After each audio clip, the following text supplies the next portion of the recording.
Hi everybody, Pet Huntoon here from Technique Junkies. Today we're going to be making a 5-minute card using stencils, some Distress Oxides, and a couple of stamps. It's a riff on the Bands of Color card, and I've got some fun little tips in here as we go along. Let's get started. Today I'm using the Kiss, which is a Technique Junkie stamp, dog licking a cat, very cute. And I'm using the Love You from the Love You More set of 5 from Technique Junkies. So I have those 2 stamps. First thing I'm doing is I am using my Misty, and I'm going to give you a little hint. I pulled this Misty out of my vehicle, my very cold vehicle. I'm in Connecticut and it's very cold, which means that when it's freezing, it's really hard to have a stamp hold on to your Misty. So what I did, because I was having trouble getting the stamp to hold on, is I took my stamp and I used chapstick.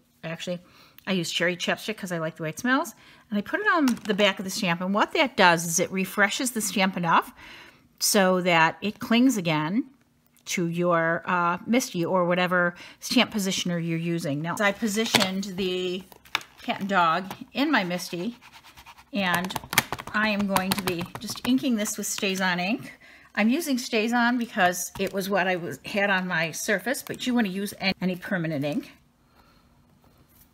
Okay, I'm pretty happy with the way that's stamped, so I'm going to take the cat and dog stamp off of my Misty, and I'm going to position the Love You stamp. Now, I took the liberty of cutting the Love You stamp apart. You could do this with them together. The only thing that you would need to do is just mask the bottom of the stamp. I'm going to place the Love stamp on here. I think I'll tilt it just a little bit. Close my Misty and pick it up, and ink and stamp that. And as you can see, it's holding pretty firmly to the Misty. Okay, so now it's holding perfectly after using the chapstick on there. And I've peeled off the top of my chapstick, so I know that this is the one that I use for my stamping, and I don't put that one on my lips. Oh, that Love stamped perfectly on there. Okay, so we're going to leave that in the Misty, and then I'm going to be taking this cute little stencil, this cute little heart stencil from Colorful Life Designs, and I'm actually going to be putting that in my Misty. I'm going to move this right to the center here so I can manipulate this a little bit. And I'm going to line it up here. Now, the surface area on this is about 5 inches. So I'm going to be putting it on here and then moving it down. And I'm just taking some worn lipstick, Distress Oxide. I'm using Distress Oxide because I love the way that they blend onto paper. And I'm just using a finger dauber. I'm going to pick up some Distress Oxide, and I am actually going to just rub this. I'm creating a section right in the middle here, about a 2-inch section here, and I'm using the grid lines on the Misty as a guide. And it does not need to be exactly perfect, but I'm just going to color in these hearts. Now, not all of them. I'm just doing this 2-inch swath here. And you see how the line there on the dog? So I'm going to just carefully use my finger dauber to miss that line. Now, it's not as important on the black end because you won't see it, but when I get over to the Love and when I get over to the cat, you'll see that the finger dauber leaves me a lot of room to just go right up to the image without actually coloring on top of it. And I just need to get that little section there, and I'll fix that when I go over there. And I'm going to go from 2.5 really to 4. So I'm just eyeballing this. You could be more exact if you wanted to. And I'm just going to put one here. And maybe I'll go all the way up to this heart so I can get behind his ear, because we really want this to look like it was masked. And that's what this technique does. Just by going up to, but not into the image, it makes it look like those hearts are masked onto there. So now I'm just going to replace this over this portion, and they don't have to match exactly, that's for darn sure, and tack it down with the magnets and finish off this swath here. So I'm going to do one here, I'm going to do one here, I'm going to do one here. Okay, so now I have a bunch of hearts and heart pieces that go right up to my words and my cat and dog. You see that I created a band of color with my hearts. And the last thing to do is just color this in. And we're also going to be using Distress Oxides.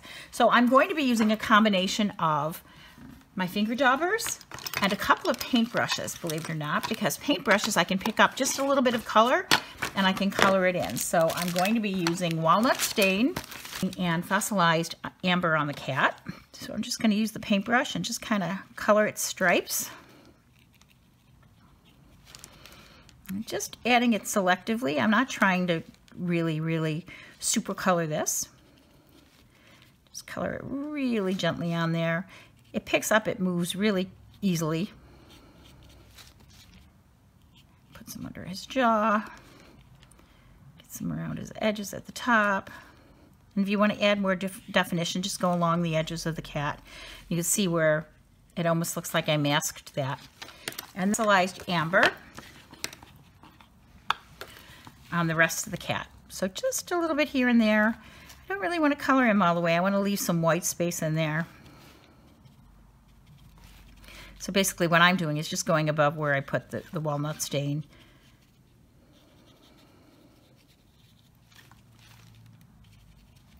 And a little bit extra on his face. See how fast and easy this applies? It's kind of amazing.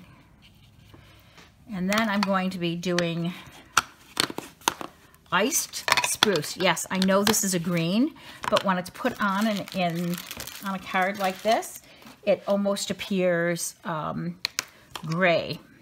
So what I'm actually going to be doing is using my walnut stain brush with the ice spruce just to go along the edges of my dog. Give him a little bit of definition. Just along the pieces and parts there. You can use a thinner brush if you're more comfortable with that. But I'm just giving them a little extra definition there, right along the inside. I'm just following the lines pretty much. And even though it's green, you can't even tell it's green when it's mixed in with that brown like that. What I want to do is avoid his tongue, because we are going to color his tongue. His tongue and the rest of his ears. And this card is almost done. Take my brush, and I think I'm going to use fired brick for this one. Just dip it into that fired brick a little bit. Get the inside of the cat's mouth so you know what anguish he has from the dog licking him. And his ears maybe, just to add a little pink to his ears. A little pink to the dog's ear. And a little bit of red to the dog's tongue. Just a tiny little bit. Just to give you the idea that he's got a good kiss going on there. And there you go. Quick little 5-minute card. Just took a couple of minutes to get it done. And it is colored sweetly and has a cute little background to it. I hope you enjoyed this tutorial. Thank you for watching today. If you did enjoy it, subscribe to the Technique Junkie YouTube channel and give us a thumbs up. Thank you, and I will see you next time.